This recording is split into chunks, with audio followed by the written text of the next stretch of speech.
avant-propos. La langue française est très claire sur ce point, plier le genou ou la jambe, c'est la même chose. Pour autant, on dira plus spontanément « ça me fait une belle jambe » plutôt qu'un beau genou, à un balèze qui exige qu'on le plie devant lui. La jambe n'est donc pas le genou, au moins pour des raisons de goût. Que l'on plie l'un ou l'autre, ce qui compte en définitive, c'est la pliure.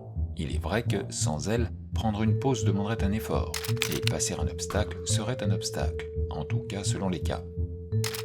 Sans cette pliure, il serait très facile de descendre des escaliers.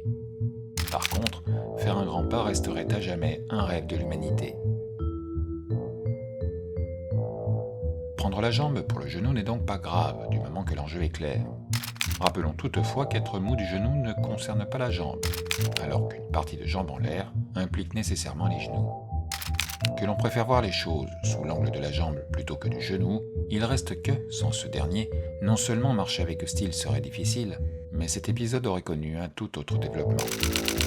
C'est pourquoi, n'en déplaise à tous ceux qui préfèrent s'asseoir dessus, le genou méritait une petite dédicace avant d'aborder notre sujet du jour qui lui doit beaucoup. Dans les précédents épisodes, nous avons présenté des modèles de marche dont les trajectoires d'enjambées étaient réduites à des courbes simples. Cette facilité a permis de nous concentrer sur le rapport entre des mouvements d'enjambées et leur durée. Toutefois, quand on marche, de telles courbes sont assez improbables. Au cours d'un pas, les rotations de la jambe sont plus ou moins inverses et plus ou moins synchrones avec celles de la cuisse. Les enjambées qui en résultent dessinent alors des trajectoires sinueuses.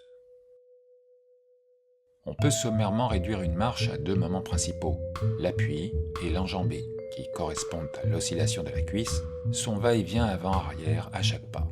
On marcherait sur des cannes que cela suffirait.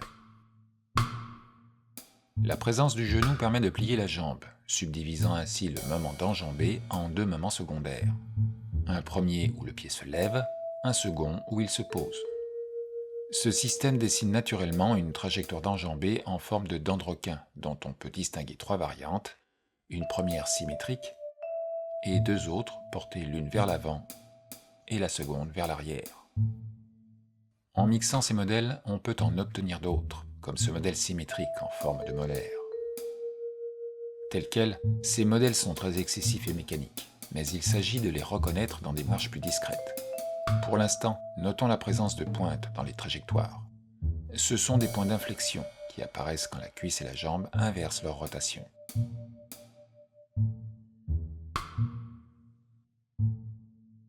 Précisons quelques notions. Une inflexion est le moment où une courbe change de concavité, c'est-à-dire qu'elle cesse de s'incurver dans un sens pour s'incurver dans l'autre. L'inflexion n'est pas à confondre avec la simple flexion, moment où une courbe s'accentue, ni avec la tension, moment où une courbe s'atténue.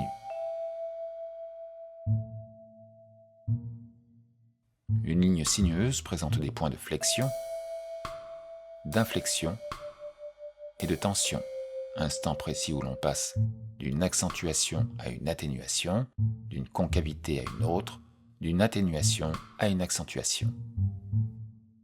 Ces trois types de variations dans une courbe peuvent être abruptes, auquel cas ils cassent la ligne, ou bien tangentielles, c'est-à-dire qu'elles maintiennent la progressivité de la courbure. La tangente est cette droite qui touche la ligne sans la dépasser, sauf dans le cas de l'inflexion. Revenons à nos modèles de trajectoire. Leurs inflexions indiquent le moment où les rotations s'inversent. Pour qu'une trajectoire se brise ainsi, il faut que ces rotations soient synchrones, qu'elles s'inversent en même temps. Pour rendre les inflexions tangentielles, il faut amortir les rotations et les désynchroniser, c'est-à-dire donner à la jambe une avance ou un retard sur la cuisse. Notons que les modèles portés vers l'arrière et vers l'avant comprennent chacun un point d'inflexion, tandis que le modèle symétrique en comprend deux. La plupart des trajectoires d'enjambées se contentent de une ou deux inflexions, émoussées ou non selon les cas. Comparons ces trois modèles de marche développés. À trajectoire brisée, à trajectoire non brisée. Et voici des versions plus discrètes. On pourrait penser qu'elles ne diffèrent pas beaucoup l'une de l'autre. Elles forment pourtant une première étape vers la caractérisation d'une marche. Selon le retard de la jambe sur la cuisse, un troisième voire un quatrième point d'inflexion peut apparaître, comme sur cette marche de militaire de parade, de militaire d'opéra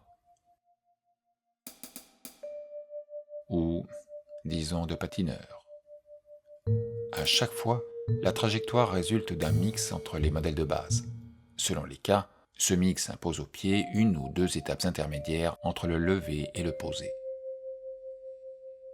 Au-delà de 4 étapes, le marcheur gigote plus qu'il ne marche.